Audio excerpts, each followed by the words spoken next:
الفرج اللهم عجل وليك الفرج اللهم عجل وليك الفرج اللهم عجل وليك الفرج اللهم عرفني رفيقا فإنك إن لم تعرفني رسولا لم أعرف حجتك. اللهم عرفني حجتك فإنك إن لم تعرفني حجتك فلن تهديني. Au nom d'Allah, le clément, le tout miséricordieux, le très miséricordieux. Louange à Allah, Seigneur de l'univers, paix et bénédiction sur les derniers des prophètes Muhammad, ainsi que sur sa sainte famille.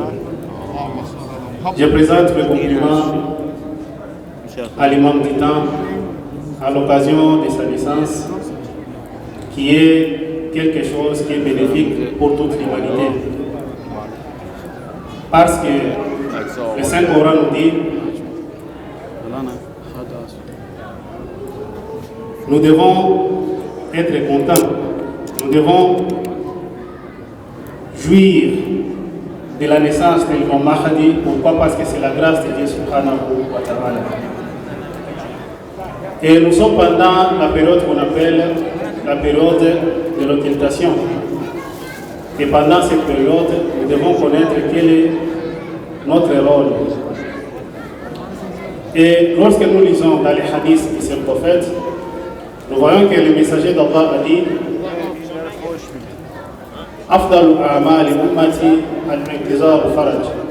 Lorsque nous voyons dans ces hadiths ici, le messager d'Allah qui dit que le meilleur des actes que ma communauté doit accomplir, c'est l'attente de la parousie de l'imam Mahdi adallahu ta'ala faraj al-sharif. Dans ces hadiths ici, nous pouvons soutirer deux points. Le premier point, le prophète nous dit que le meilleur des actes, c'est-à-dire l'attente, c'est un acte. L'attente, ce n'est pas veut dire qu'on croise les bras, ce n'est pas veut dire qu'on reste assis pour que les choses se réalisent tout seul. Non, nous devons poser les actions. Ça, c'est le premier point. Le deuxième point, lorsque nous voulons encore interpréter l'attente, nous allons voir que nous pouvons interpréter cette attente en deux façons. Il y a ce que nous appelons une attente passive, c'est-à-dire nous croisons les bras et nous attendons jusqu'à ce que l'imam puisse venir. Ça, ce n'est pas l'attente qui est prônée par l'islam. Ça, ce n'est pas l'attente qui est enseignée par le chiisme. Le chiisme enseigne une attente qui est active, pas une attente passive. En quoi consiste une attente active? L'attente active de l'imam Mahdi consiste à ce que nous puissions lutter contre les injustices, consiste à ce que nous puissions premièrement nous-mêmes être les changements que nous voulons voir. C'est-à-dire nous-mêmes devons fournir les efforts pour que nous puissions préparer l'avenir de l'imam Mahdi. C'est le contraire de ce que les gens disent, que la religion est l'opium du peuple. Non, ce n'est pas ce que l'islam nous enseigne ici.